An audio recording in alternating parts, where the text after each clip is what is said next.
Pop Shield, a long-form discussion podcast about musical topics both past and present. I'm Gabe, and I'm joined as always by Dan. Hello. And Darren. Hello. So if you're anything like me, you've been spending a lot of these quarantine days just browsing Twitter, and if you follow some of the same music critics I do, you've probably noticed random boredom-inspired tweets along the lines of, post your 4 favorite albums with red covers, or like, post the top 3 Bob Dylan songs, or post the best albums from the year you were born, etc., etc.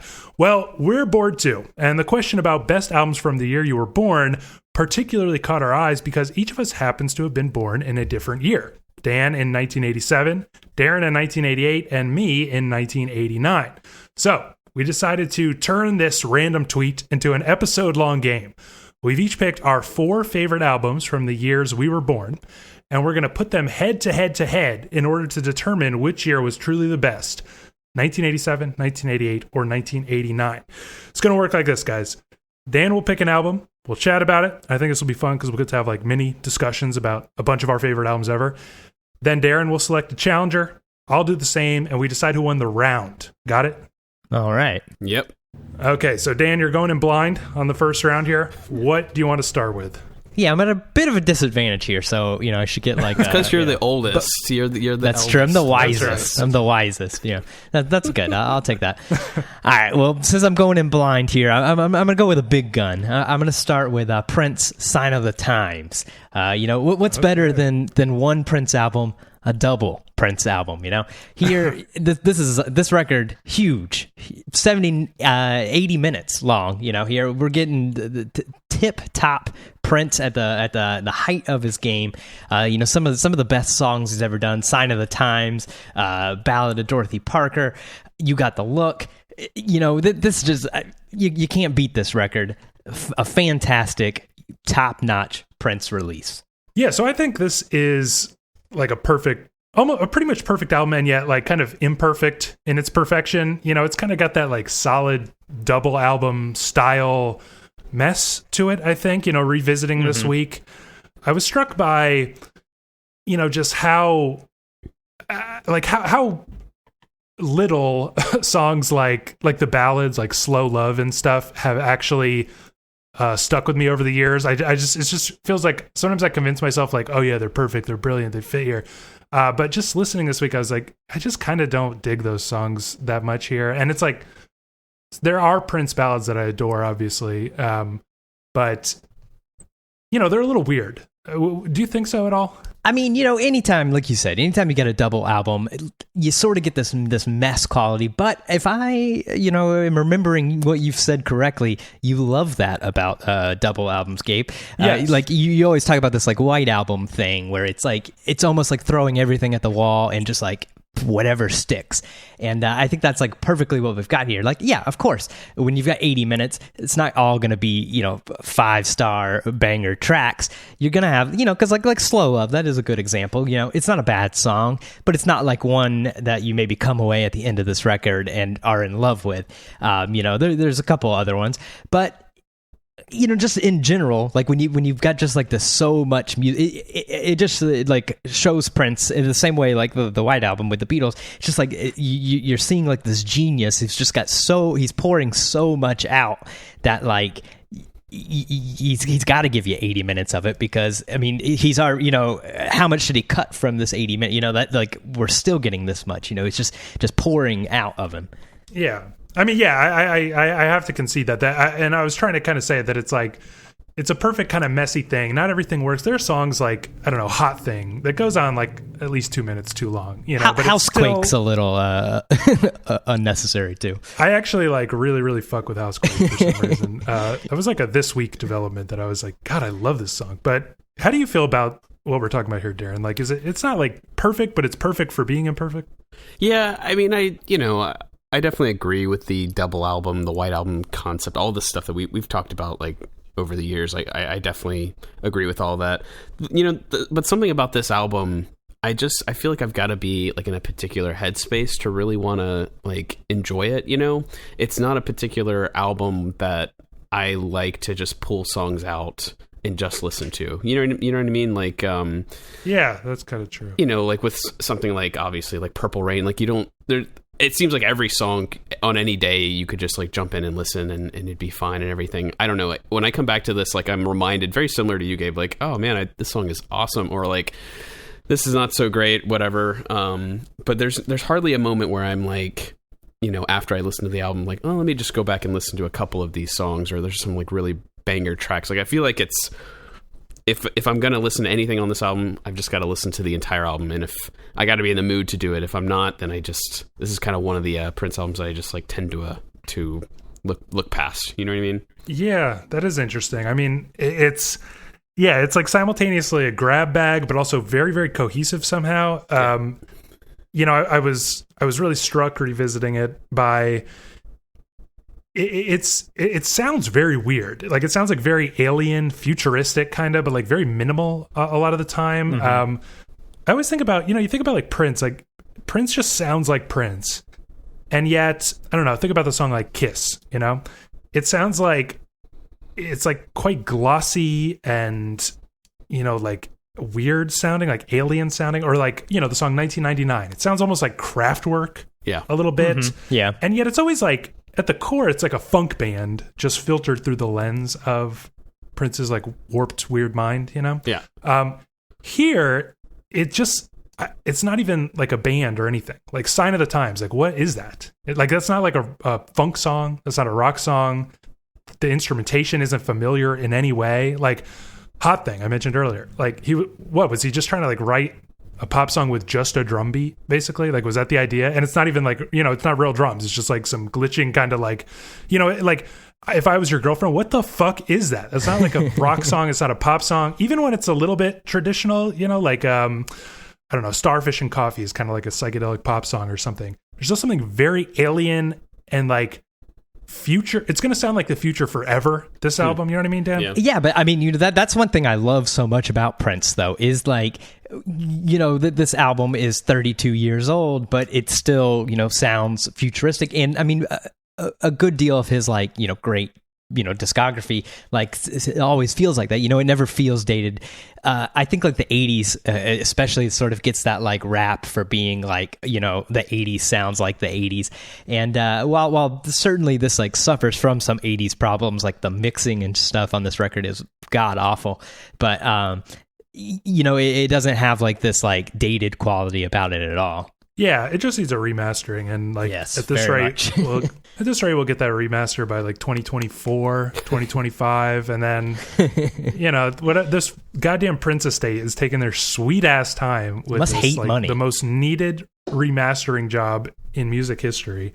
So just to clarify, Darren, this is like not, where is this in your Prince love? This is like not even like top 3 for you, or what? What is this? I mean, it's probably number 3 or number 4.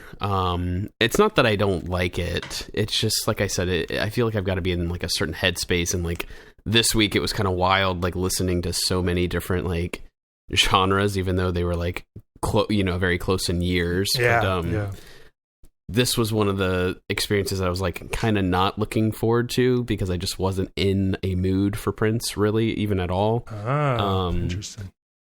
And I don't know, when I'm in the mood for Prince, like I kind of just like to listen to, I don't know, a sprawling double album is just a bit challenging for me. Like that's just not always the Prince that I'm ready to get into. Now, granted, again, like there are moments on this album that I'm like, this is amongst the best of Prince, but I feel like, to the album's credit, like you've got to listen to the whole thing, and it's just not one of my favorites. Okay, well, I want to do some bouncing around on this episode, refer back to things. One thing I want you guys to think about, like hold in your mind, is I think it's kind of interesting how like a bunch of the stuff that we picked seems to really look ahead to the next decade, whereas like an album like this, it feels like the 80s are peaking. It's almost like the 80s kind of ended early or something. So I don't know, just hold on to this hypothesis, and we can return to it as we talk about some other things. Darren, what are you going to submit in round 1 to challenge Sign of the Times?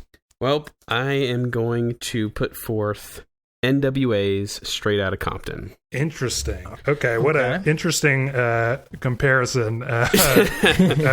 I've never once in my head thought, what do I like better, Sign of the Times or Straight Outta Compton? But okay, so why did this make your starting four for the best records of 1988? So this is one of the last albums. So this is the last pick of my starting four, I guess. Not because I thought that there was really anything else that definitely should have been there, but I wasn't like entirely sure. So I ended up really picking this album largely for what I feel like is its importance, and that's why I'm putting it forth to challenge Prince's album here. That I think head to head, NWA's Straight Outta Compton just holds a larger purpose, or has a greater impact, I think, on the future of music, right? Personally, I mean, I love the record, loved it, for a while. It's just a ton of fun to listen to.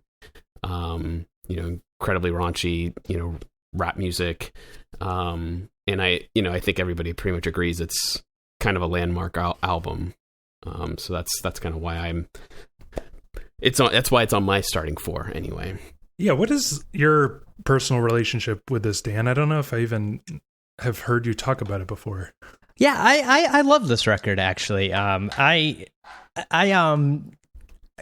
I kind of came to it like a little later, like the earlier hip hop, it like sort of takes a little bit to get used to when you like started in, more contemporary stuff, I think. But, probably 10 or so years ago, I like really, really started to like this record a lot. And I became like a really big Ice Cube fan just in general, like just really love him. And then, I mean, of course that movie that came out was like really excellent and everything. So I'm kind of glad that Darren did pick this, I mean, not glad because it's not my year, but like it is a great record. Well, let me walk you through my theory on this album. That and it didn't even occur to me because I hadn't listened to it in a very long time. This might have actually been one of the very first rap records I ever bought. Because I was just some like white kid in the suburbs. I didn't know what was good. I had heard the phrase "fuck the police" and I knew NWA did it. So I was like, let's start here. It's just tough because, like you said, it is kind of 80s rap and a little primitive in that way. But the thing with this album is, I think it's a fucking mess. Like, it's not a good album. It basically comes out just guns blazing with Straight Outta Compton, Fuck the Police, and Gangsta Gangsta. Like, basically, like one of the best 3-song runs ever. Yeah. And then it becomes like, filler and the occasional bright spot, like Express Yourself, even though Express Yourself is like very strange because it seems so anti-NWA, it's like the most positive, uplifting, like kind of fun soul type song ever. Really shitty, like attempts at, radio play, I guess. Something to Dance To is just like garbage and like, just ruins the end of the album. It's not a good album, you know what I mean? But it's like, it basically, what it represents, and to me, what is like epitomized in these first 3 songs, and then does pop up like elsewhere, is so important, so just mind blowing. Every time you put on Straight Outta Compton, the way it like kicks off, it just like knocks you on your ass immediately, no matter how many years it's been, and yet the entire album is unlistenable. Like, fucking Ice Cube disappears for such long stretches of time, and he's kind of like the star. He's like the main selling point here. Like, you get what I'm saying? I can't even think of another album like this where like I would call it a 10 out of 10, and yet it sucks. I mean, I think it's a fair assessment. It's an important record. I think it's fun to listen to, but I'm also not like spinning this all the time, you know what I mean? Like, I usually come back to it when there's something to talk about, when we're talking about it, right? I think we've talked about this record at least once before. But I don't disagree. I mean, those first 3 songs kind of like, shock you, and then I feel like the rest of the album, for me at least personally, it's kind of like it tries to maintain somewhat that same level. You know, I don't feel like there's like a massive drop off necessarily. Like, what do you think, Dan? Yeah, I sort of agree with Darren more. You know, like this album doesn't suck, but I mean, those first three songs, like they obviously front loaded the record. Those are just three straight bangers, and then yeah, of course the rest of the record is a little bit of a down step from that, but I think there's still good stuff on here. I like 8 Ball. I like Dope Man.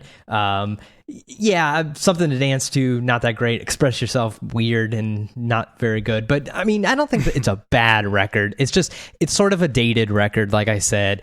And it definitely, like the rest of the record doesn't live up to like those 3 big singles at the top. But I think it's still like, this is a record you should hear, and it's a record, that's like worth owning and having around, I just feel like, I put it on and I'm like, I forgot that this is the best album ever made. Like by the time you hit like on Gangsta Gangsta, when they're like, the female voices are like, we want to fuck you easy. And he's like, I want to fuck you too.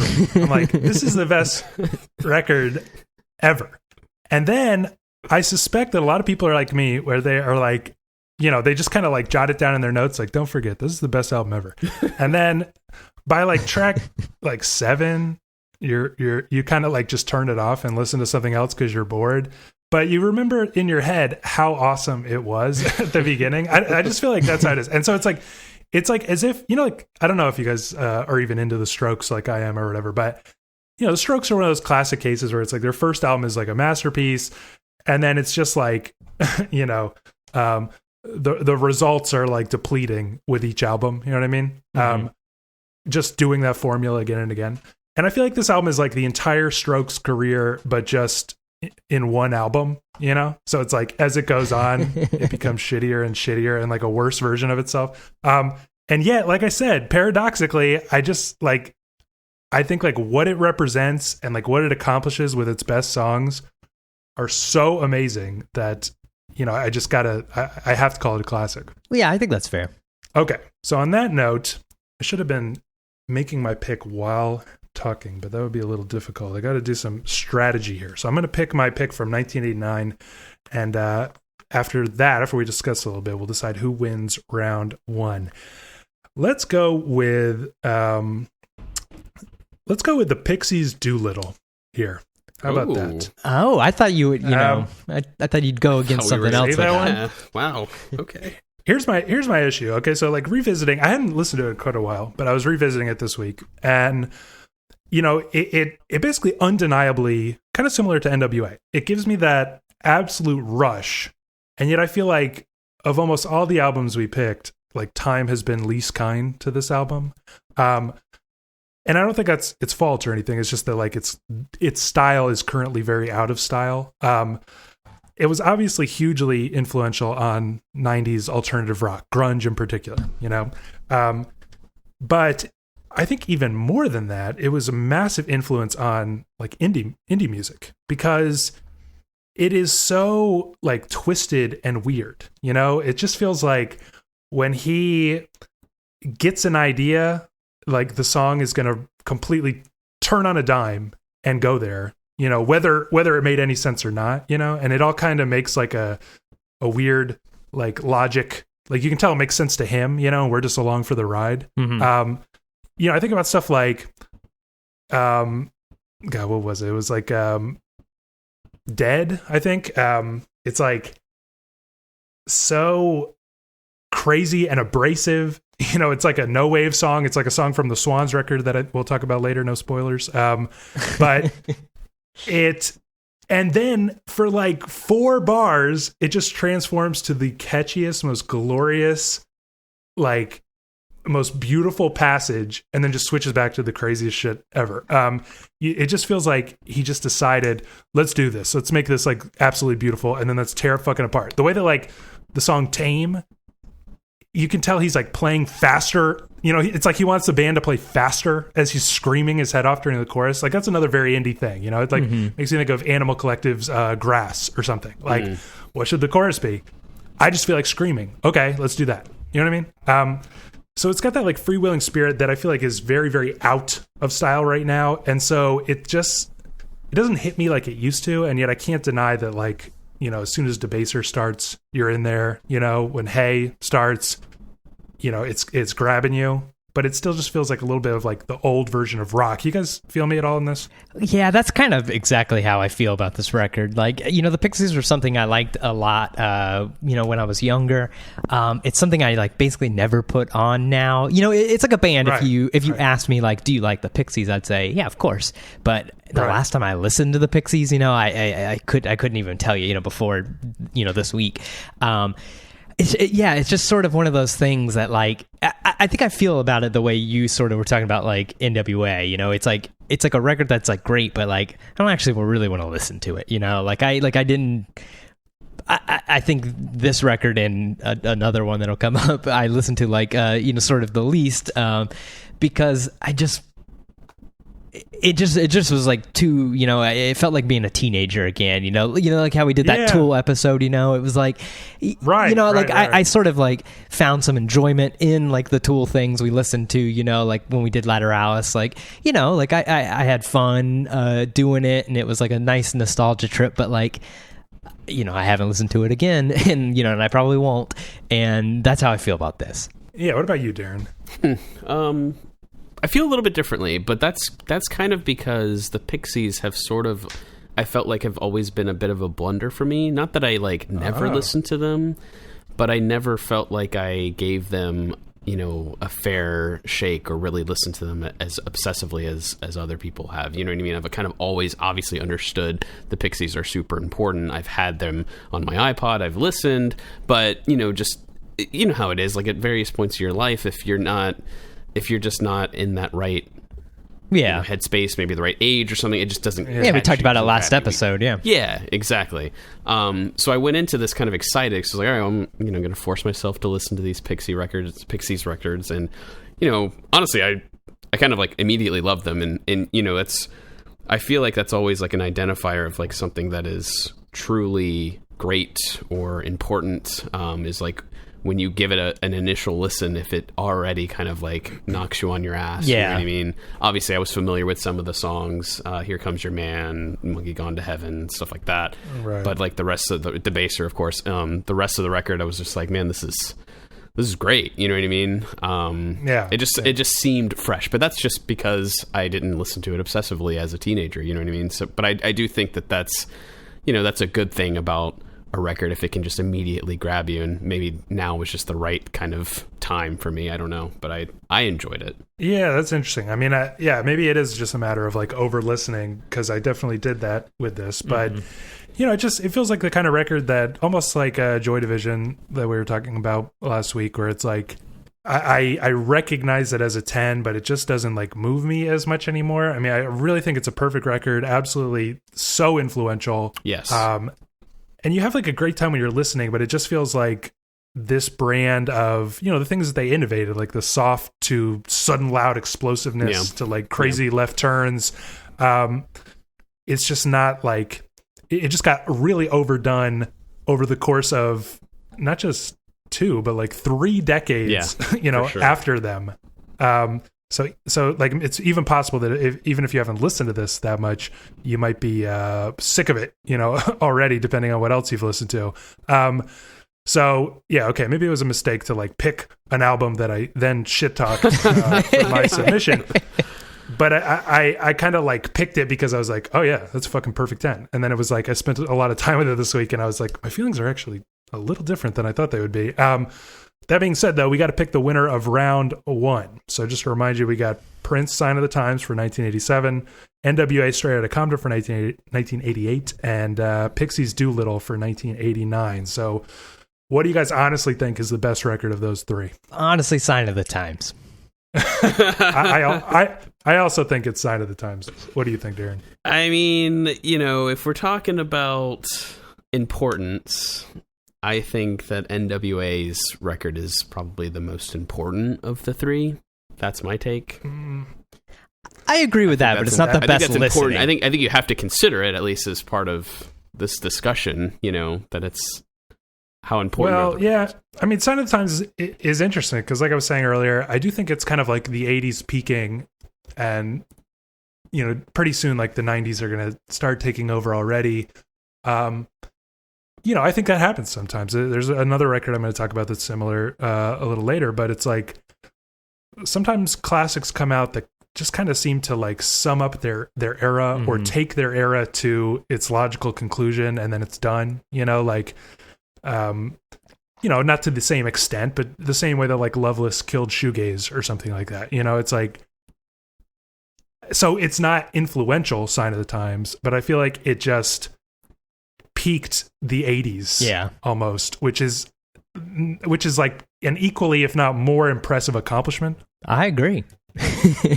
All right, well, I guess you're overruled, dude. I guess so. Yeah, that's fine. That's a 2-1. So we're giving this feels awfully familiar to games that we used to play on Metaphor. Yeah, we used to always play games. And you sure did get cheated a lot. Okay, so for the next round, we're switching it up so that Dan doesn't have to go first again. Darren, this time, round 2, you're going in blind. What is the next of your starting 4 of 1988? All right, well, I am going to switch it up because I actually had an original pick for my round 2, but because of what you did, Gabe, I'm going to go ahead and put forth Pixies' Surfer Rosa for my pick.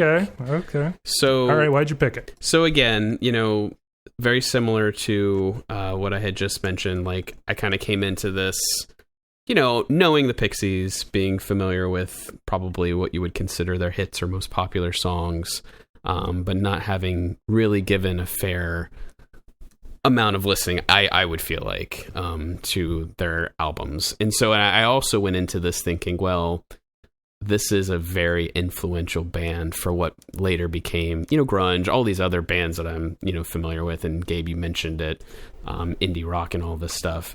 So I was trying to like approach it from that angle, not get too bogged down in like feeling like this is such familiar territory or whatever. I wanted to sort of just listen. And I felt like I was sort of just blown away. Like, I think I texted you guys saying I feel like I'm going through like some sort of Hall of Fame of blunders for myself with some of the albums, and I feel like Surfer Rosa was definitely one of them.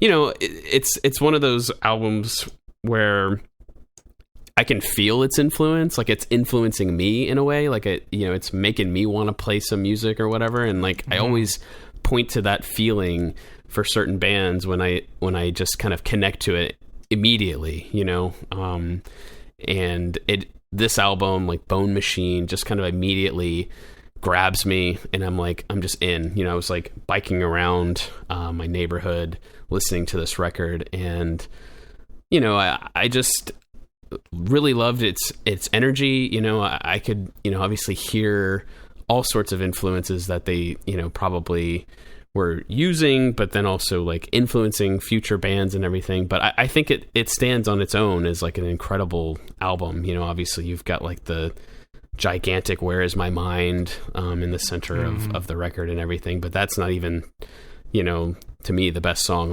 on the record.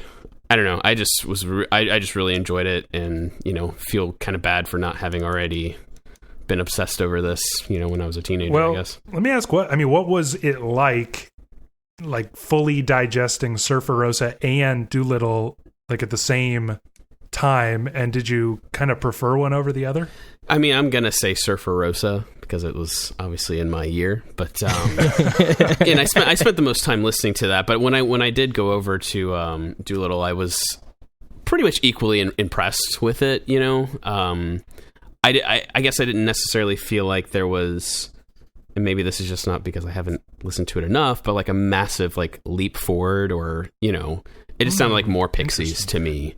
That's interesting, because I was going to say, I wonder how you feel, Dan. Like, I feel like they're very, very different. It's not just like the Steve Albini production, although that's very, very important, I think. But also, I feel like Doolittle doesn't like, or Surfer Rosa doesn't like do these kind of hairpin turns the way that Doolittle does.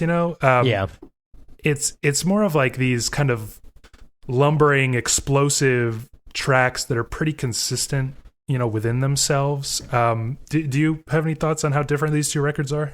Yeah, I pretty much agree with you. Like the songs here are more like, consistently the same. And I think because of that, I think I sort of prefer Surfer Rosa to Doolittle. It might just be because Doolittle was overplayed a little bit more. That's sort of there. Nevermind, I feel like. Yeah. But yeah, I agree with you. Do you have a feeling? About. I want to ask about the production specifically. I feel like Doolittle, I never really noticed. It makes it so. It really makes it quite clean and quite like, it almost feels like a crossover attempt, even though the songs are like a bit weirder.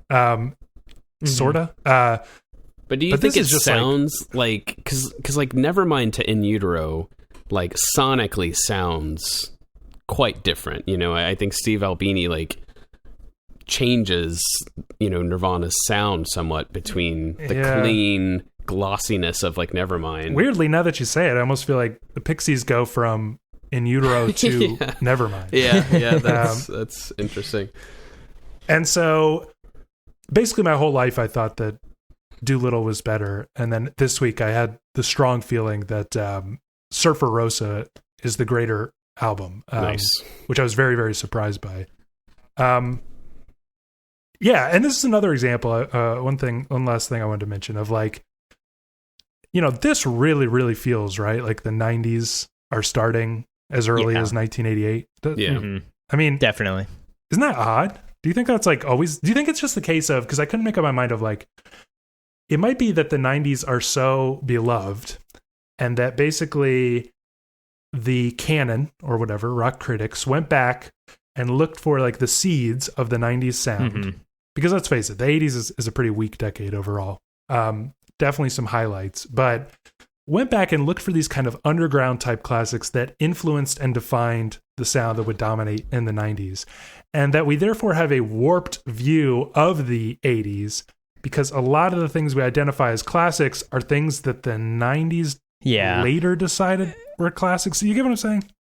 Yeah, for sure. I would almost argue that people, if you had asked me early on, I probably would always have said Pixies were like, it's like 1990, right? That's like early 90s. Mm-hmm. You know what I mean? Like right. To think that this was like 2 years before that is kind of crazy. And also, my trajectory obviously took me to Nirvana first, so I'm familiar with like Bleach, and like Bleach doesn't sound anything like this, which is just really wild, Yeah, I think you're right. When you think of like the music that was like very popular, like I'm talking like top 40 radio hits from the 80s and stuff, like it's a lot of junk. Not that there's not junk other decade, nobody at me or anything, it's not some wrong generation shit, but it's like a lot of like the stuff that was huge. Like there's sort of seems like there's a lot of like sort of novelty hits and just like really like electronic like music was very like new, and I think like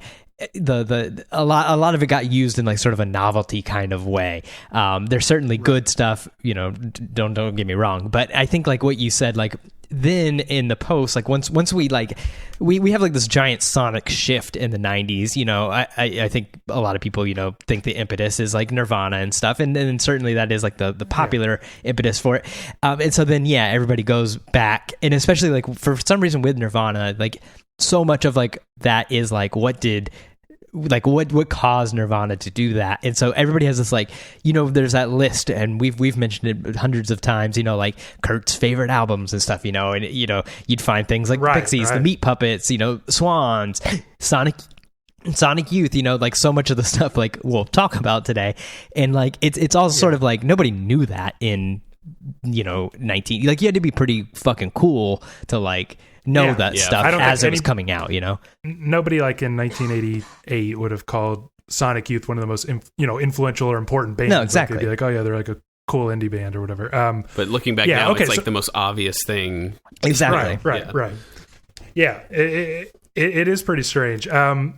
So let me, for my round 2 pick here from 1989, actually propose another one that's, I think, in a similar kind of vein. I wonder what you guys think. I'm going to go with Beastie Boys' Paul's Boutique. Quite often seen as the greatest Beastie Boys album for me. I like their next one a little bit more, Check Your Head, but this is still like just a absolute masterpiece. And what makes it strange is that I guess I struggle to talk about this record because I feel like people over intellectualize it a little bit, right? It gets tied up with the postmodernism that's going to like totally blow up in the 90s. your Pulp Fiction style, like just mishmash of crazy influences and kind of like this detached irony about, just like there is no high culture, there is no low culture, let's reference this, let's reference that, let's like build things out of junk, it gives you this aesthetic of like a boutique store where there's just a mixture of trash with like really cool things with really dumb shit, and like just thrown all together. It's everything that's here is the entire blueprint for like Beck's, 90s. It's the blueprint for Plunderphonics, like the Avalanches, DJ Shadow, assembling things from other things, and it just kind of all starts here.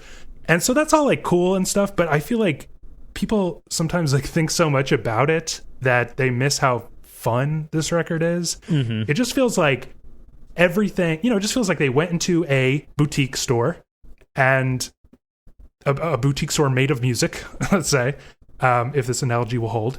And the thing is just their playground. Like, they're just like, if you went to a thrift shop and you were playing like dress up with random shit you found there, you know what I mean? Like, they're doing that with music. And yeah, that can be kind of deep and cool, to analyze. But at the end of the day, it's just like fun as hell. The way they're just like irreverently dancing on Beatles songs, they're like, they use little tracks as like punchlines, to finish the joke. They just throw them in. It's so brilliant. And then the other thing, of course, to mention is that we'll never get an album like this again, because I think there's a little bit of a misconception. The idea is that back then sampling wasn't an issue, so they just didn't pay for it and nobody cared or something like that. And then there was like a big lawsuit that changed that. I think that's a little bit true, but I think that they claim that they did pay for the samples, and I think that labels just didn't realize, because hip hop was so young, that they could charge a lot of money for samples. So that's why they got away with just sampling whatever the fuck they want. So it makes it a very singular thing. I wonder what you guys think about this album. What do you think, Dan?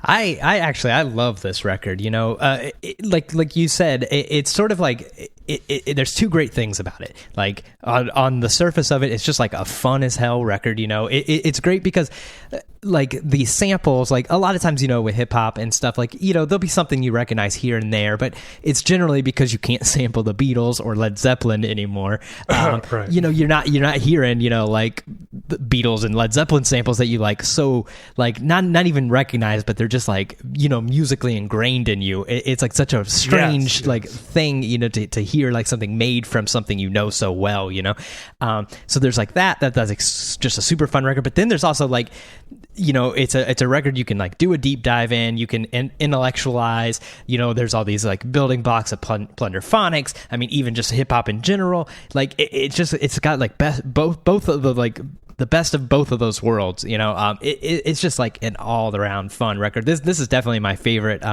Beastie Boys album. It's one of my favorite records, I think, honestly. I like really love this record. Yeah, what do you I wonder how much like previous familiarity you had with this one, Darren, because you were kind of texting us like as if you were digging it for the first time or something. But how do you feel about Paul's Boutique? Yeah, I have never listened to this record. Wow. As far as the Beastie Boys go, for me, for a long time, it was like, that song like Brass Monkey, Sabotage, whatever. Like that's all I knew, and it was like, I don't have any interest in checking this out any further. And boy, was I like just blown away when I listened to this record, and just so how effortlessly they kind of just splice and cut through and put together like these just amazing like songs. And like I wasn't even paying attention hardly to like the track names, because it just kind of keeps going, just switches from one direction to another. And it was like so fun, like hearing certain samples and like, oh my god, was that Johnny Cash like out of nowhere? And then like Beatles stuff you mentioned, and then it's funny because there's this podcast, the science podcast, that uses the end of The Sounds of Science on there. So as soon as I heard that, I was like, oh my god, it's like sampling a podcast. No, not really. I wasn't thinking that, but holy shit, I recognized this. Wow. It was really weird. But yeah, I mean,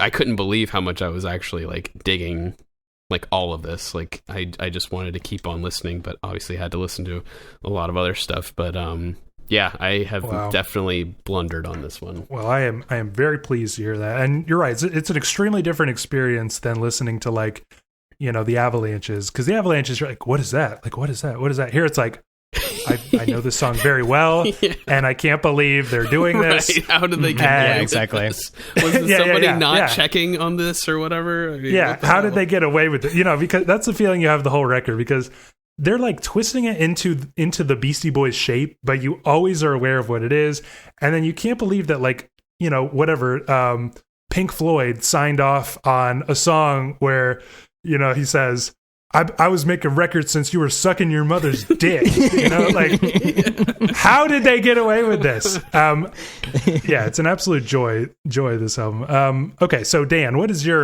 round 2 pick from 1987? Yeah, for round 2, I'm going to go with Strange Ways, Here We Come from the Smiths, the final Smiths records. And I think I should get a little bit of a bonus, because not only is this from the year I was born, it's also from the month I was born. Just like 2 weeks later. So I thought you were going to say the day. I feel like it's not that impressive, but okay. Yeah, well, I wasn't born on a Friday, I guess. So, or I guess records used to come out on Tuesday. This one, you know, the Smiths. This is like the second tier classic, but not in a bad way. You know, like everybody, you know, Queen is Dead, Rita's Murder, it gets all the attention.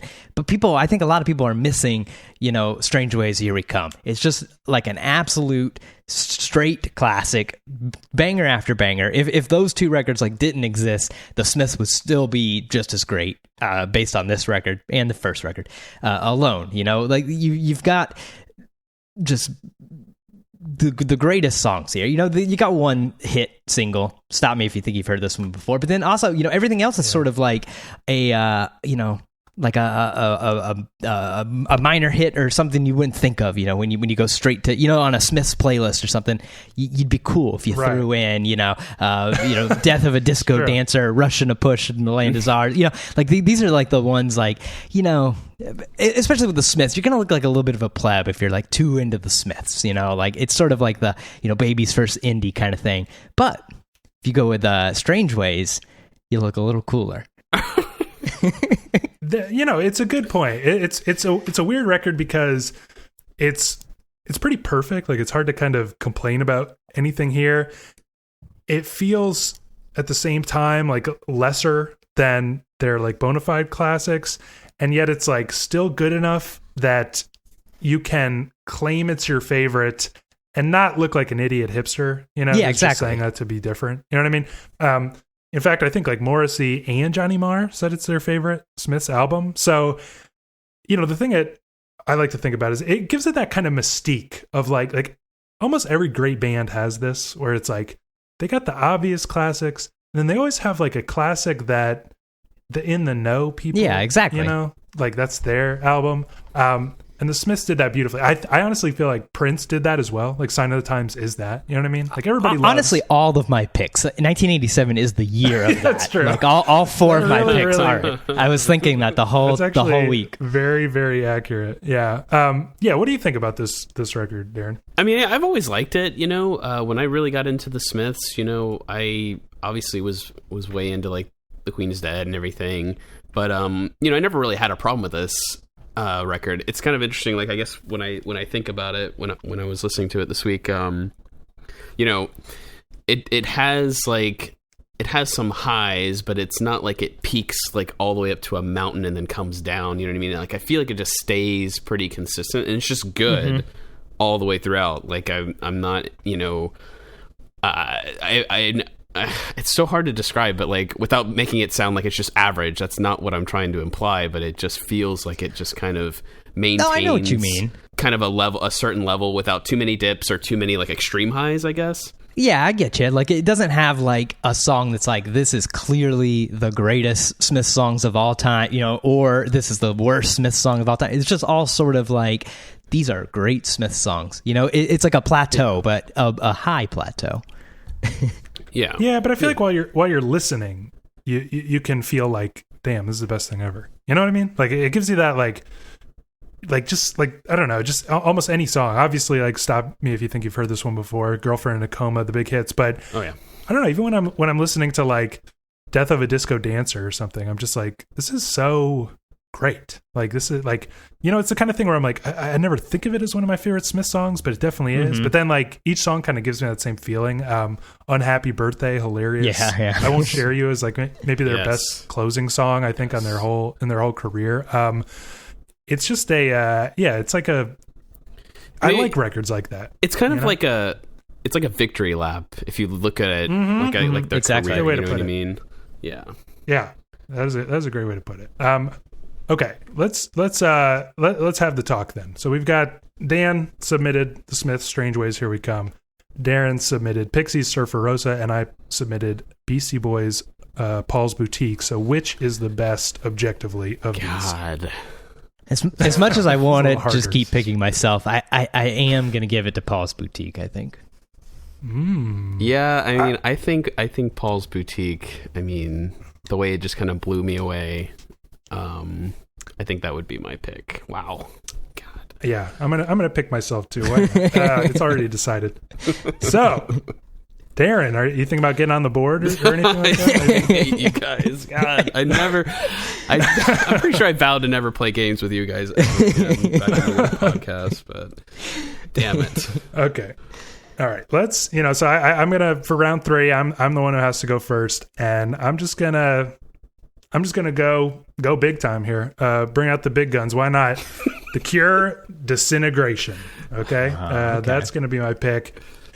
It's, it feels like I don't even have to explain why this is a great album, but I had some sort of new thoughts this week. It's interesting because I don't know, doesn't it feel like a late career classic or something? Do you guys have that feeling? Yeah, I guess so. Because it feels like they like did their whole career and then they dropped this, like, just as a bonus. Like, by the way, here's like another, here's like our best album as we're on our way out or something. Yeah, that's true. Looking at their discography now, yeah, you're definitely right. It's like they didn't need this to be like one of the best bands ever, but they decided to just drop it. And yet, if you, I just didn't even like really appreciate that they're he's like 30 years old. He's turning 30 while he's making this album. So they're pretty like, they're still just a young, active band.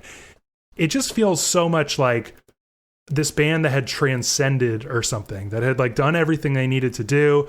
And then they decided to sum it all up into one perfect package.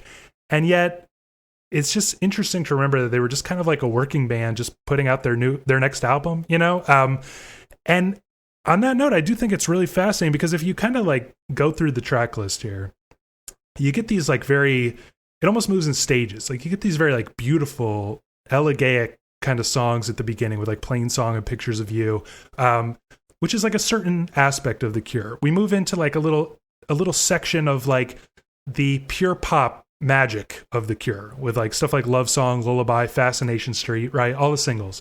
Then we kind of move into like the dark Cure, like the pornography era Cure with like Prayers for Rain and Same Deep Water and stuff. And yet it like all hangs together perfect. It just feels like this, just like maybe the greatest kiss off in music history, where it was just like, let's do everything we've already done, just do it better.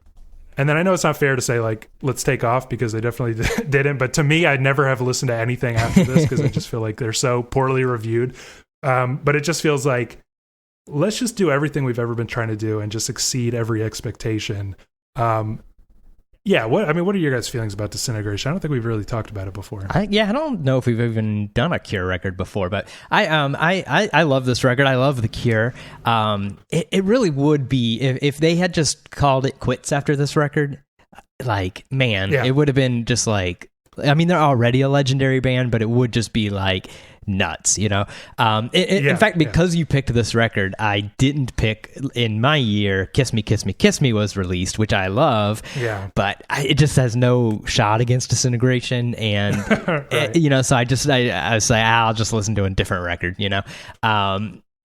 So yeah, I mean, I absolutely love this record. I think what you said about it being sort of like a trip through the like discography of The Cure is so great. You know, like that's just, you know, I can't think of like many bands that have done something like that, and that's why it would have just been such a perfect kiss off record. Because you're right, I have listened to all these records. You know, they've only released 5 records after this, which is kind of weird.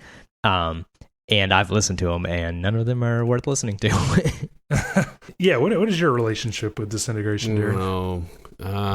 Well, you know, we've discussed, you know, off the show potential blunders to talk about, and this has come up, and I, you know, kind of in preparation, even though we haven't done a show on it, I have listened to this album, I feel like several times, and came back to it and listened to it again. And I it's just not clicking. I don't know. Like I just kind of get, I don't want to say bored, but I'm just like, I just feel like it's just so over dramatic.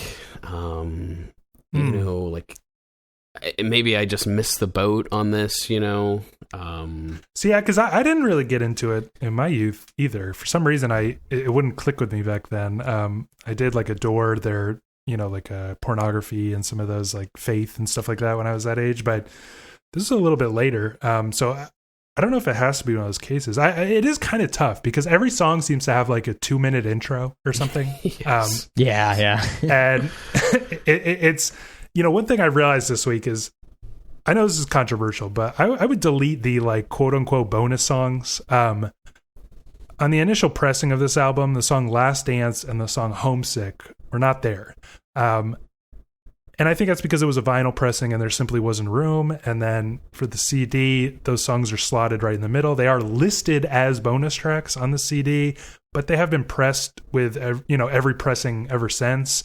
And yet I feel like they're quite disruptive. It's like too much of a good thing almost. And I think it's actually criminal that Disintegration is basically the greatest closing song ever. And then we get this nice little like strangely uplifting coda with Untitled. And it makes no goddamn sense to put Homesick in the middle of that perfect transition. Really kills it. So if it feels a little overwhelming, like I suspect is the case for you, Darren, I would suggest deleting those 2 songs, listening to this like kind of perfect 10-track album, and I think you really get like lost in it because it feels like a little much. I agree, but the way it just kind of moves you through, you know, because you get this like nice pop section, like I mentioned, and then you kind of just find yourself like in very dark territory, and then it ends sort of bright. I mean, it just feels like a full trip. Do you have any thoughts about kind of like the overwhelming length and overwhelming style of it, Dan? Yeah, I mean, it is long, and like you said, there are like so many of these like kind of unnecessarily huge intros and everything. But I think it kind of adds to like the atmosphere of the record and just like the, you know, the cohesiveness and just like the absolute like you know, just like girth of the album, you know, like this I feel like it just the like absolute girth. Yeah, maybe that wasn't the best. The absolute girth. God. But I just feel like this record is just like, this is The Cure like distilled down, you know, like this is like what you think of. It's got the moodiness, it's got the like pure pop. I mean, like Love Song is just like, I mean, even just titling it Love Song, it's just like the most like pure like pop song like ever. And, you know, like that is like, you know, The Cure, like I think a lot of people, you know, just think of like the moodiness and the like, you know, oh, it's, you know, the depressed teenager kind of thing. But like, you know, The Cure is like so much more than that. And I think here you're getting like all sides of it in like this large package, you know, like because, you know, some of those the middle records, I can't think of the Faith. Like Faith has a lot of, and you know, sort of like soundscapes and stuff in it. And I think like you're sort of getting that here a little bit with like with those like intros and everything. Like it's giving you a little taste of back then.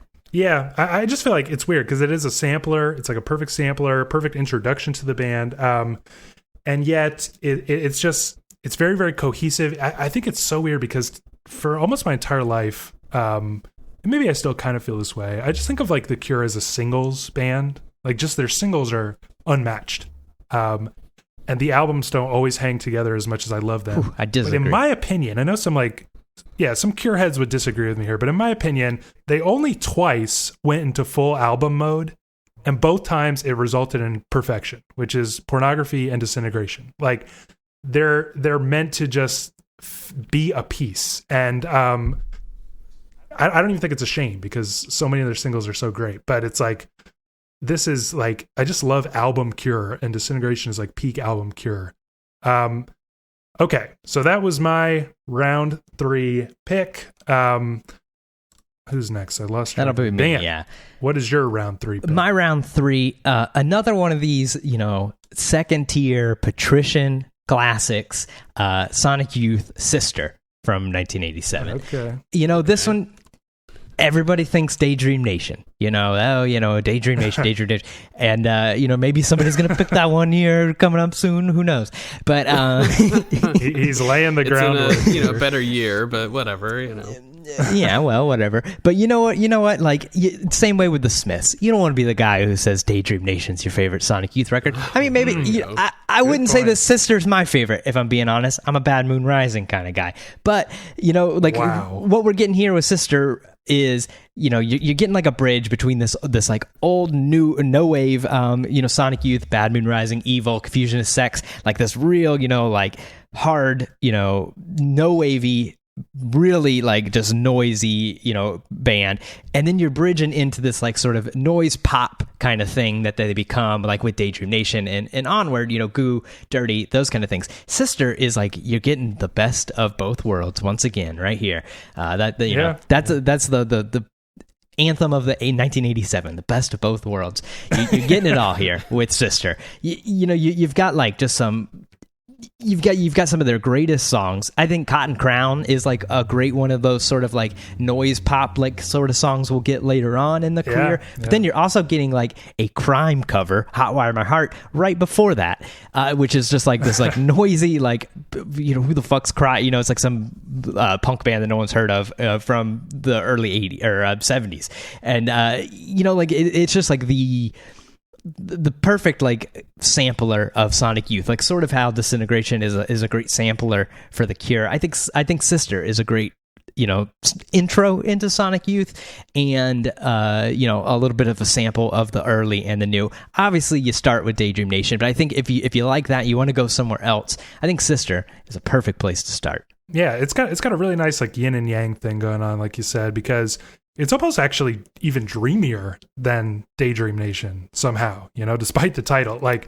stuff like Cotton Crown or like Schizophrenia, I think they're just so like, there's just this like really warm, like analog guitar vibe to it. Like just these amps, like they're so warm and yet it can really freak out like in a almost no wave way sometimes. It's just so contained, it's not the sprawl, no pun intended, of Daydream Nation. It's like really, really focused, and yet the two extremes of Sonic Youth done perfectly. I wonder what you think about this record, Darren. Yeah, this one I was not as familiar with compared to like Daydream Nation, and then oddly, I think I disclosed this to you guys a long time ago that like Goo was really the first Sonic Youth record I listened to. It's very strange, but so really like actually listening to Sister, it was kind of always something that I had on my list to eventually get to. I don't know. I wasn't too crazy about it. I feel like you described it as like a yin and yang. I think whatever is like the opposite of like Daydream Nation that's going on this record, like it just seems a little bit more dirtier, messier, a little more chaotic, a little more punkish than even like Daydream Nation. I just wasn't really digging it as far as like what I think of and love about Sonic Youth. You know what I mean?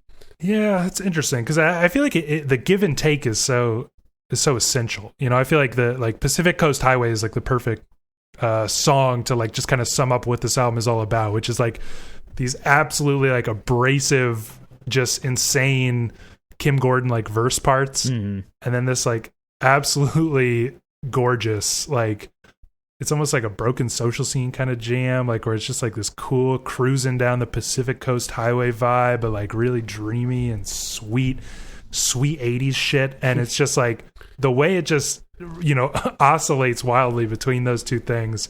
I think it's something to behold, and I'm gonna have to like hold off on deciding if I like this more than Daydream Nation. Like I'm gonna make like a last minute decision, assuming that album comes up. I'm not trying to spoil once again. So that being said, Darren, what is your pick for round 3 here? All right, so my pick for round 3 is My Bloody Valentine's Isn't Anything. Oh wow, you're doing it, huh? I was teeing you up. I thought you would go a different direction there, but all right, saving it. Yep, I'm going to save it. Strategic, maybe, desperate to get a point. Yeah. I don't know. Okay. So, with this Isn't Anything, I, picked this largely because, I love My Bloody Valentine. Even though this record, I am less in love with, obviously, than Loveless.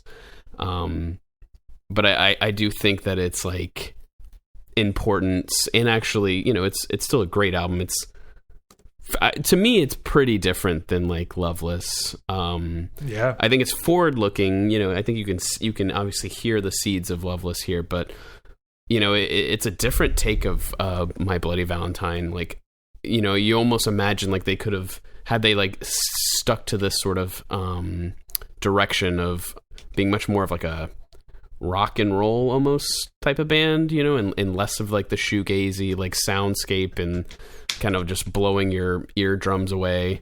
They could have ended up being a very different band. Does that? I don't think I've ever heard your take on Isn't Anything, but I know you love it, Gabe.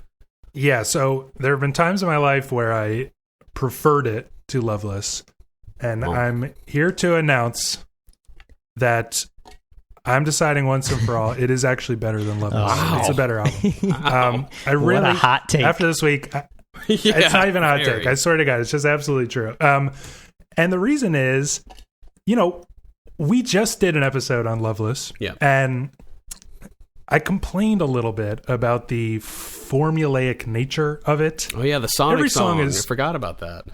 Well, every song is more or less the same, where it's like this really, really like just mind-bogglingly catchy hook chorus type thing, which is usually like a synth line playing something or whatever, then like a very dreamy catchy verse, and then it kind of blows up for that chorus, and we just do that like 3 times and then it's over.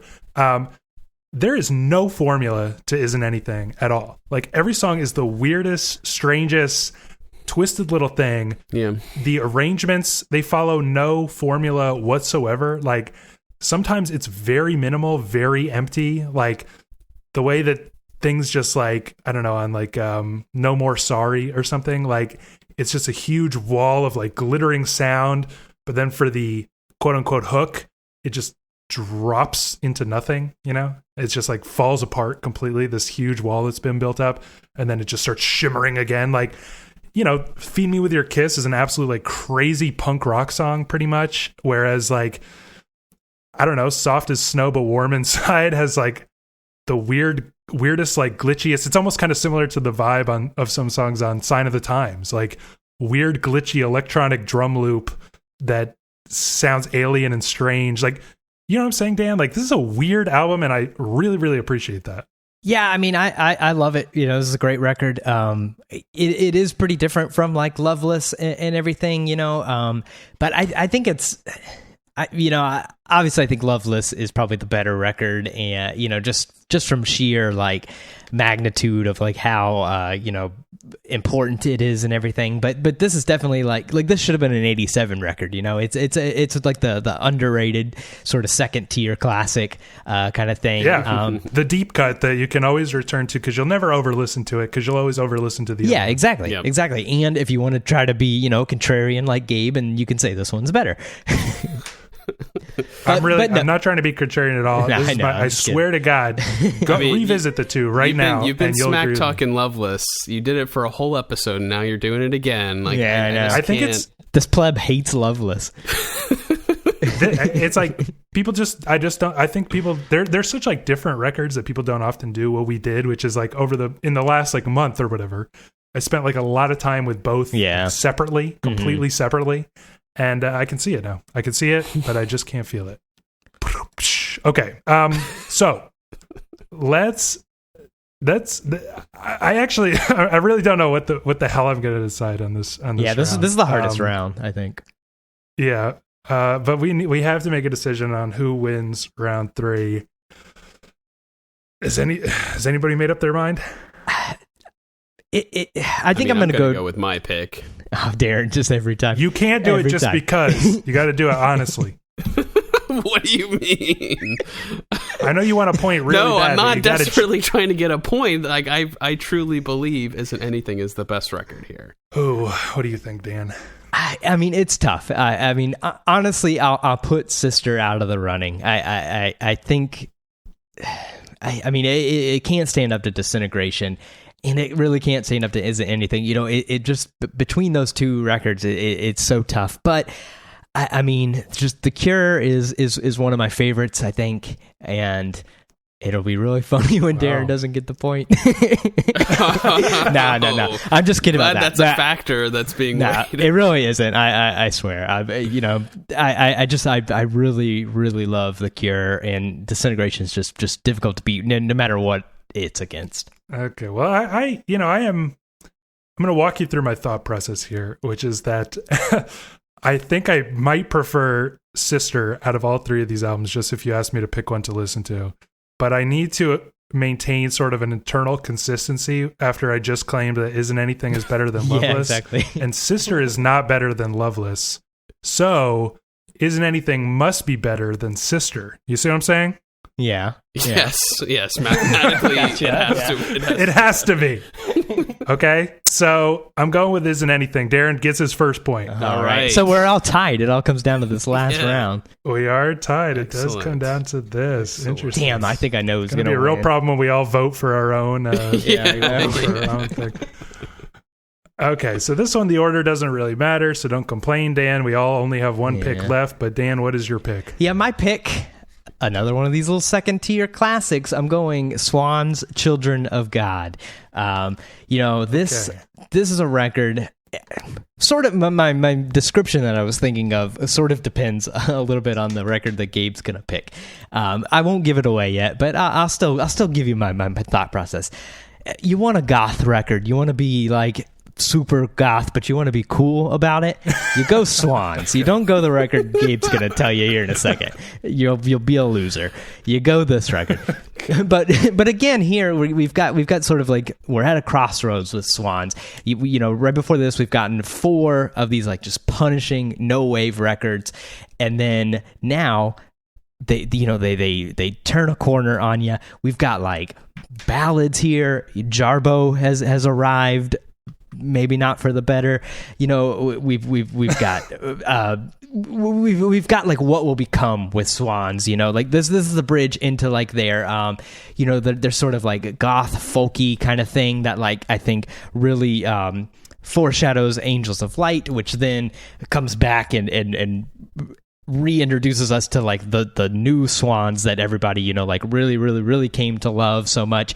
But this I think is the seed of like the Swans that really like that takes the band from just being like this cool no wave underground kind of hip thing to find to being like one of these indie like just juggernauts that is like such a fantastic band overall. And like here we're getting the real like first seeds of that.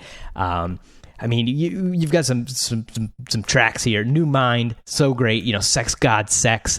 That's just the most like Swans kind of thing. You're still getting some of these no wavy sounds in the midst of what will come. Yeah, so I think this was a risky pick because I think you knew that neither myself or Darren had ever listened to it before, and so let me say the positive first, which is that I kind of expected, because I just haven't really dabbled that much in early Swans, even though like I've checked out Filth and stuff like that. And I was just expecting like either no wave Swans or like goth folk Swans. And I was delightfully surprised to hear like a perfect mixture of those two styles. Mm-hmm. and a really effortless mixture. I think like the transition from New Mind to In My Garden is like shocking, you know, the way that it's like so abrasive and then like very smoothly somehow just turns into like this strange folk song. And sometimes the you know, I was surprised by the arrangements are quite creative for what is a pretty minimal palette. You know, it's like sometimes it's just like an acoustic guitar and an organ, and yet it is like very atmospheric, like a lot more atmosphere than they have any business, you know, creating with just those two things. You know, so but here's my thing. You kind of alluded to it, is that like a lot of people, right? Like most people, I came to Swans late, you know, in their sort of late renaissance, right? And I feel very much like this album is, like you said, the seeds that are gonna one day blossom into that fully fledged sound, like just them somehow at the end of their career, like kind of like we were saying that The Cure is, even though they aren't like this at all because they continue for like another 30 years, but with Disintegration, you know, just like blooming somehow at the end. And yet, like 90% of people did not follow this progression. So how do you hear the perfection first and then go back and appreciate the seeds? You know what I mean? It's like so underwhelming when it's just every song is just like 5 minutes of like it doesn't change that much. It doesn't, you know. I guess I can understand brilliant, but that. I just feel like, I feel like why don't I listen to this later stuff? And I actually don't know how to get over it in this case. I can understand it, but I think with me, like, I mean, I came to Swans later too. You know, I think, the Seer was the first record I heard, and then like I instantly like loved it, got real into soundtracks for the blind, and then I mean, fell in love with the band. You know, as new records came out, I went back. I know every Swans record like very well and stuff. You know, like it just became like one of those bands that I became like you know, obsessed with, and. When I do that with bands, I like finding the little, you know, I like working backwards, finding those seeds that'll become, you know, because I mean, I love Angels of Light even, you know, so it's like, it's cool to hear like the little beginnings of that, you know, to me.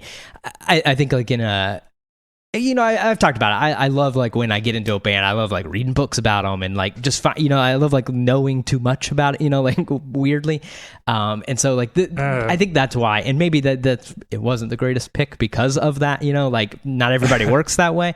But I think it's fun. You know, like if you're someone who like loves music and wants to dive into things, you know, early Swans is 100% worth it. Well, this I'm looking forward to because Darren was like so upset by this record. He was compelled to text me like privately. Oh, you know, I didn't know this. I have not heard this. Oh shit! We normally like talk. We talk like in a group text, you know, all the time. But he had to like side text me. This is the first time hearing of this.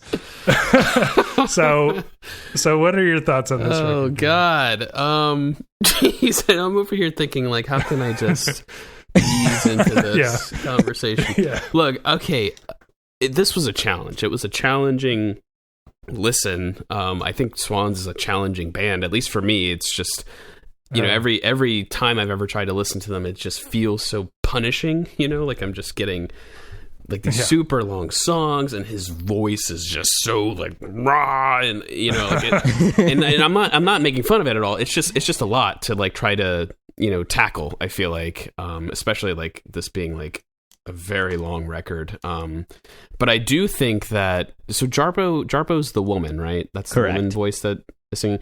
Yeah. And I know you said that you may not like her, I guess, Dan, but like I liked her. Like I was like feeling relieved when she would like appear on the record. Because I just feel like it kind of broke things up in a nice way, you know.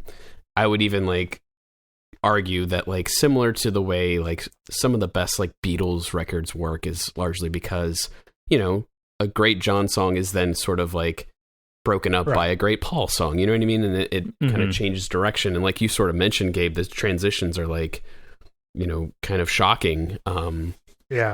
That's, you know, I sort of appreciated that. And I guess being like a very new listener to this, like it's, to me, it feels like it's easier knowing that like there is, you know, there are like songs that sort of like break up this like punishing, overwhelming sound. You know what I mean? Yeah.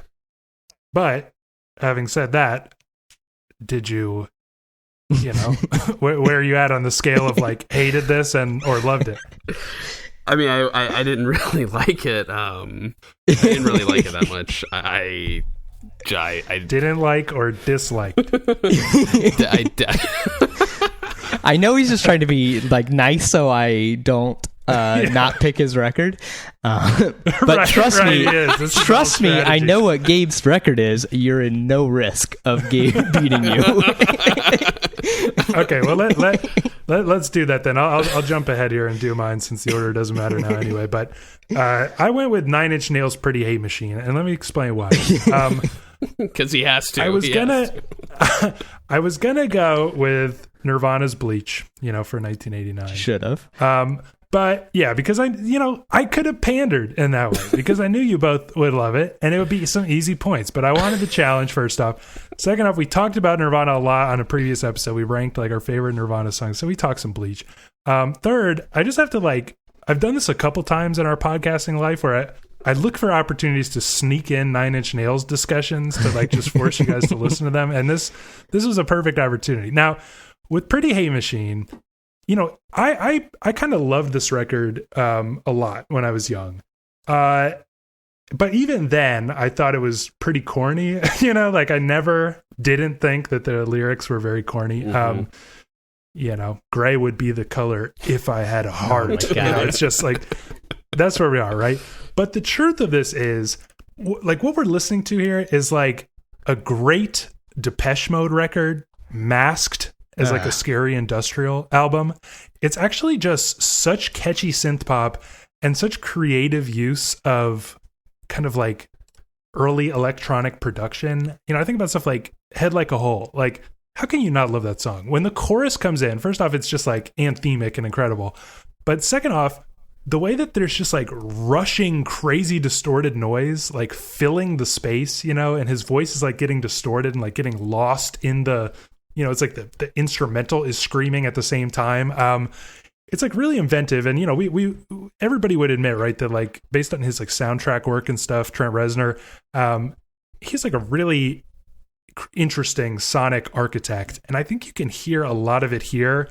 And that's cool. But at the end of the day, it's like extremely catchy synth pop songs, masked with like angst, but they're just so catchy. I mean, how did you feel about this, Darren?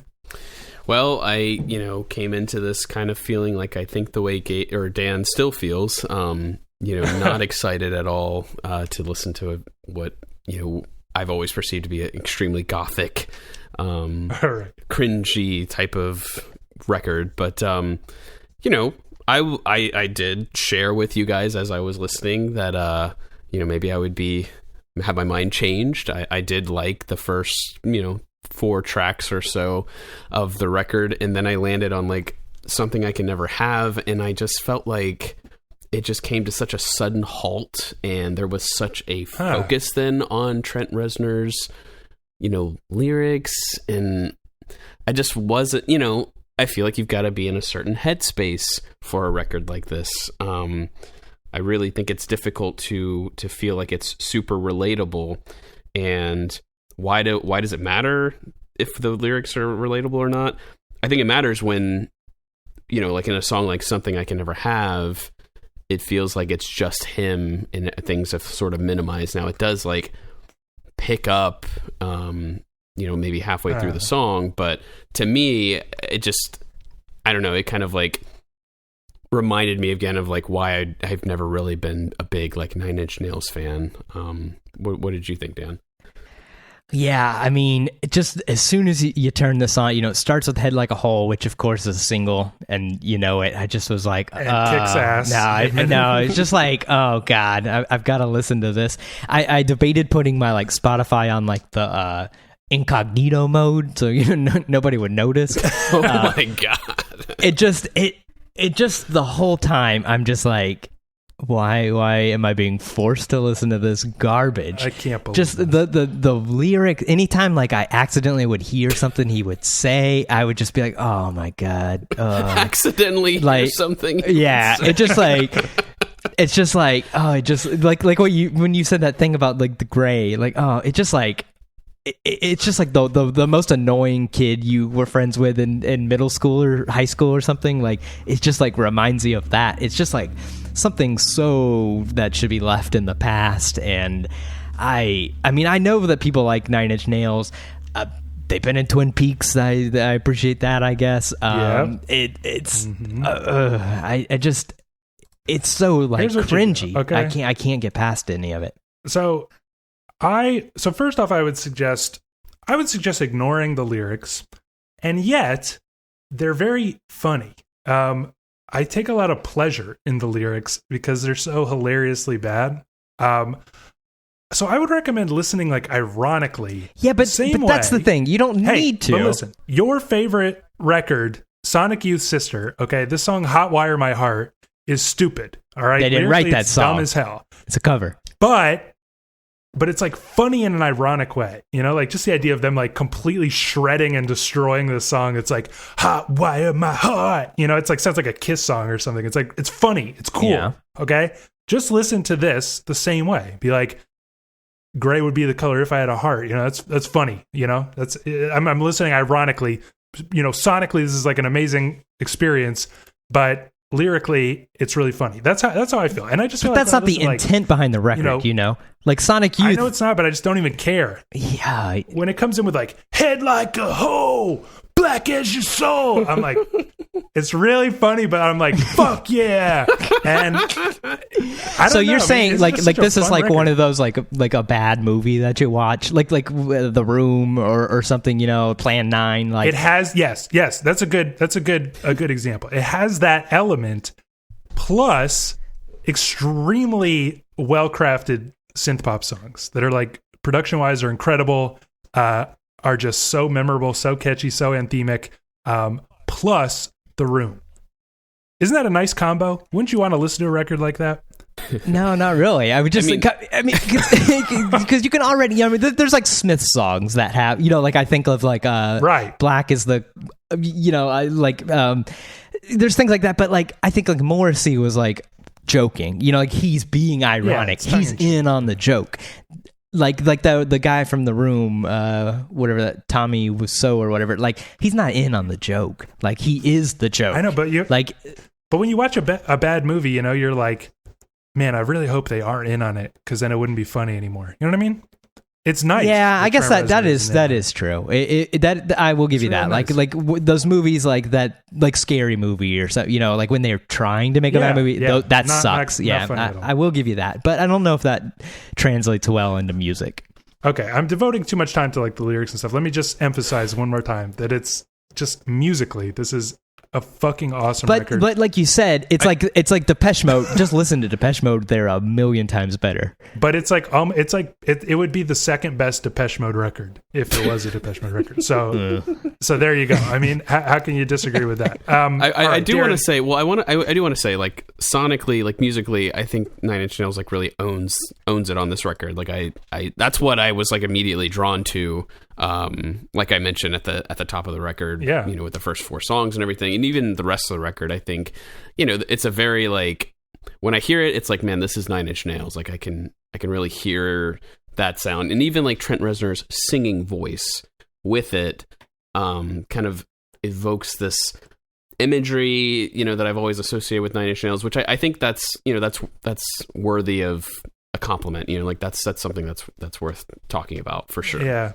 And let me just add real quick that, you know, in thinking about, like we have been a lot, like which of these albums are truly 80s and which of these albums are like proto 90s. This is kind of both, because, you know, obviously Nine Inch Nails is going to be a huge presence in the 90s, but they're going to kind of like abandon this sound a lot, you know, in a lot of ways. And yet one thing I think is really interesting is that the 90s, the early 90s in particular, a lot of it was about like repackaging old stuff in a new way that was like cool. So if you think about Nirvana, it's kind of just like Beatles, but made angry and depressed, sort of, you know what I mean? And then this is like just Depeche Mode, but like made very angsty and like it's gonna piss your parents off. You know what I mean? Like if you were listening to Depeche Mode, they'd be like, "Hey, nice song," you know. But you're listening to this, you're getting the same pleasure, but you're pissing your parents off. That's peak '90s right there. Like that defines the early '90s. Like how to listen to the same shit my parents like because it's great while pissing them off. Chef's kiss to Nine Inch Nails. Darren, tell us your pick for our last round here. Excellent. Okay, yep. So we kind of already talked a little bit or alluded to it. My pick is Sonic Youth's Daydream Nation. Okay. I mean, we did an episode on this record for this show, right? For Pop Shield? Or was it Metaphoric? I know we talked about this. We've talked about it, but I can't remember now. At the time when we had talked about it, I had admitted that it was kind of a blunder. Like I have always listened to Sonic Youth, but again, another record that I just felt like I had never gotten obsessed over the way other people had. And at the time when we did, the listening and talking about the record, I was like probably just going crazy about how much I loved it. And returning to it again here, I was just immediately reminded of like, why this is such a great record, how inspiring it is, like how, you just want to like pick up the guitar and play in a band and try to, cover Teenage Riot, because it's just such a fun song. And, the energy between Thurston and Kim and throughout the entire record, I just feel like it's just such a perfect, record, and I hardly even like listen to this thinking like Nirvana is coming after this or Nirvana will, do any of this better. Like I don't think of it that way. I really feel like Sonic Youth, and they eventually, I think they kind of pretty much have earned their own spot and not just like, oh, they're like the forefathers of Nirvana. That's not a fair way to assess them. That's a really good point, actually, because that's how I feel about the Pixies. Like, they're forefathers, whereas Sonic Youth is just like a pretty singular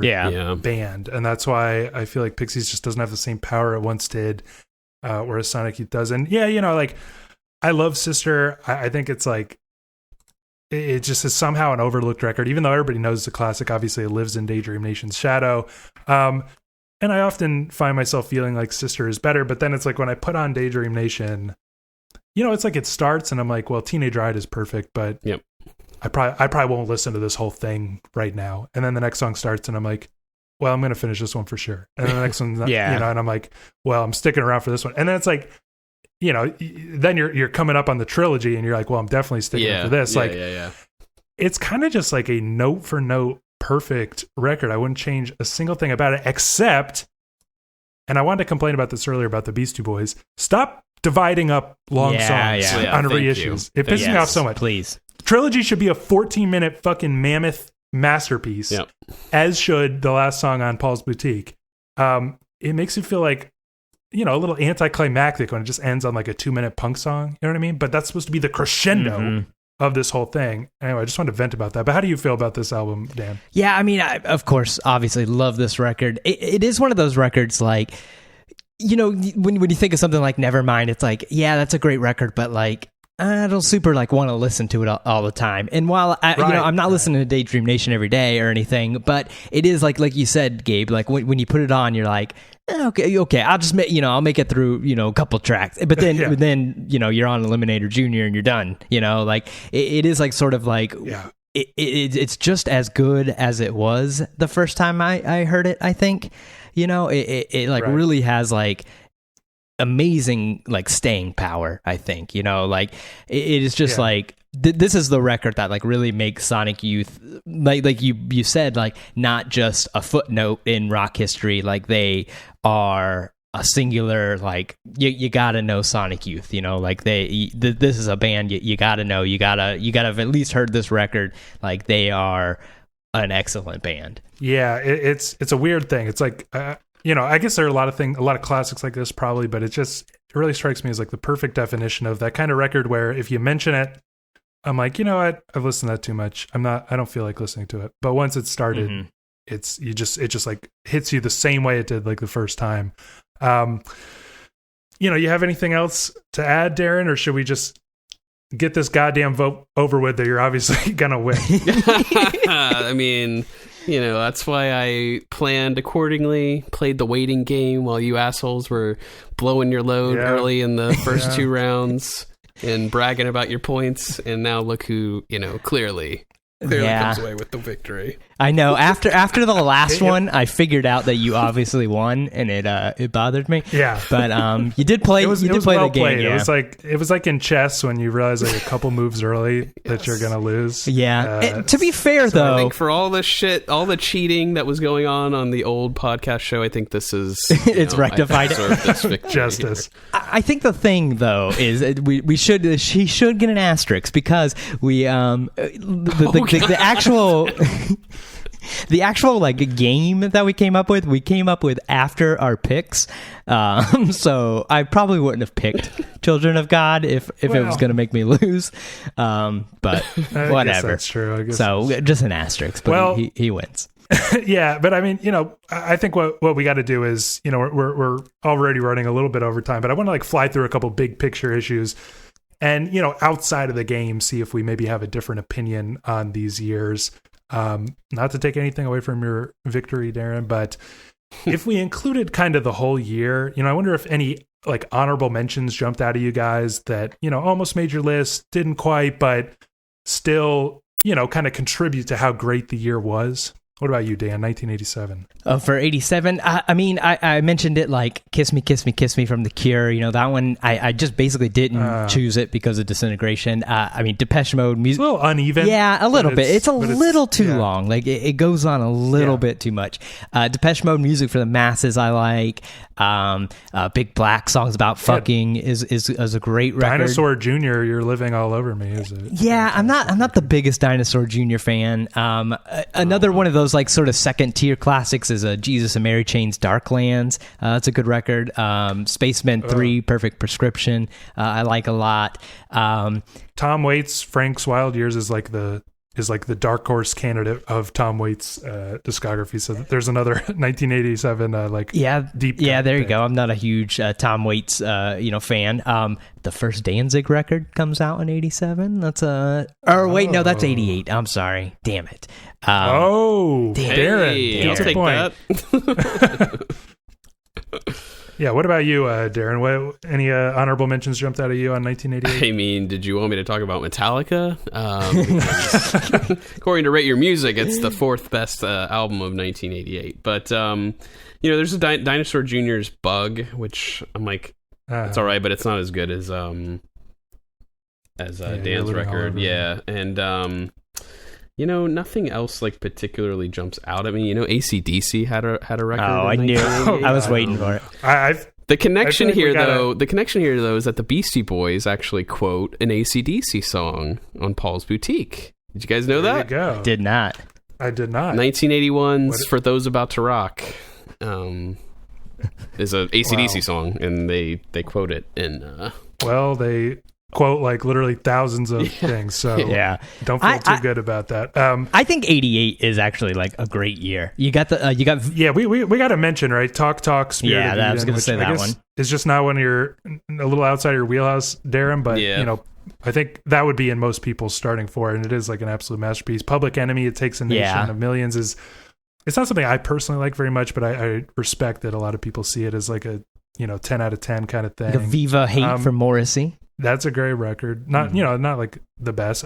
Same with Cocteau Twins' Bluebell Knoll is not the best, but it's an absolutely great Tender album. Prey from Nick Cave and the Bad Seeds. It's the same way. It's sort of a second tier classic. Galaxy 500 Today. We're just helping Darren. Leonard Cohen, I'm Your Man, I think is a fantastic record.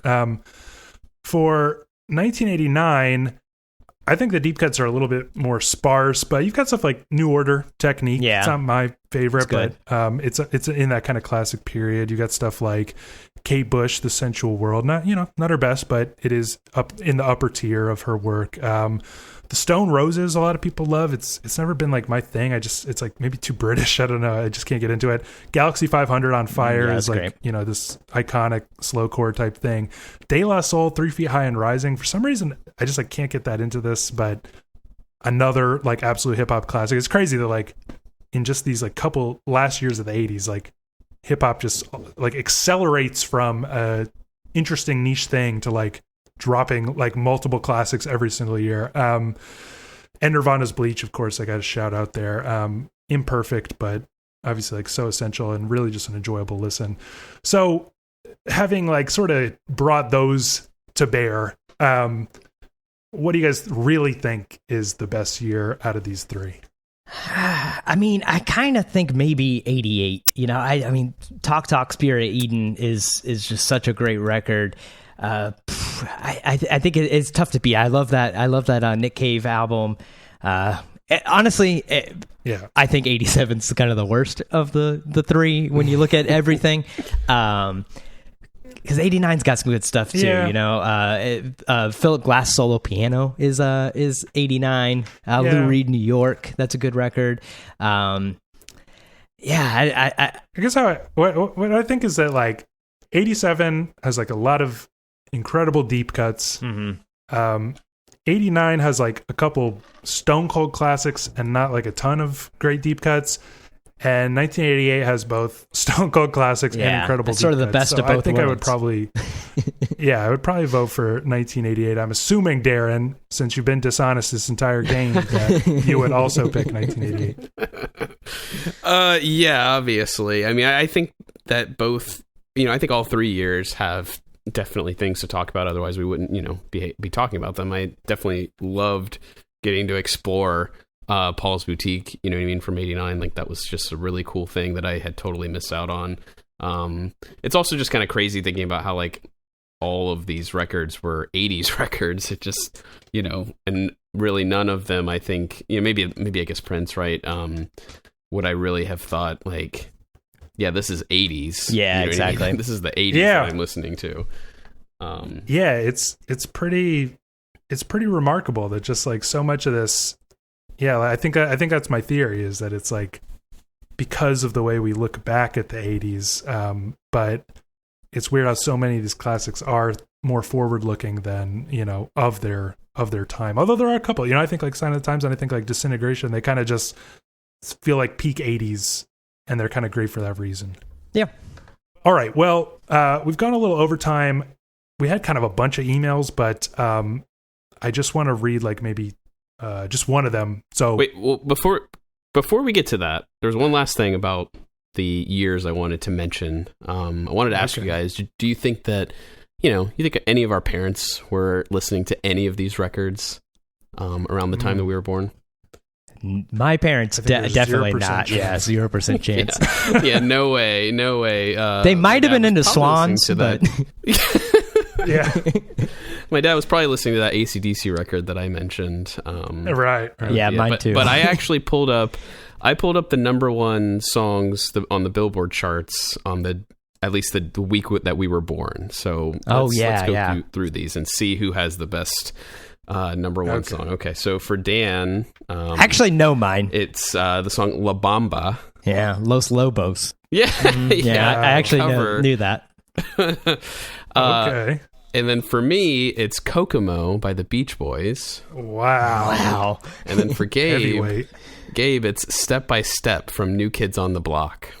Oh. Do you see, like, doesn't that just kind of like demonstrate what a shitty decade the 80s was? You know what I mean? Like, you just pick 3 random weeks and look at the number of songs. But it's like a shitty 80s cover of like a 50s song. Right. It's like the Beach Boys song. It's so terrible that it's kind of good. If you do that like any time with garbage. the Billboard chart, though, it sort of always happens. It just always sort of sucks.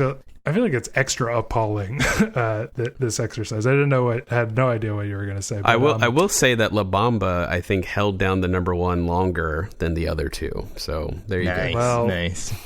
I have no choice but to give it to you again, Darren. Yeah, Kokomo is the better one. The most lasting song there. It really is a feel-good one. Okay, let me just run through a couple real quick emails. Okay, so we got quite a few emails this week, actually, and I'm going to push a couple back till our next episode because we're running so late. But just a reminder, you can write us with anything that's on your mind, topic requests, whatever, popshieldpod@gmail.com.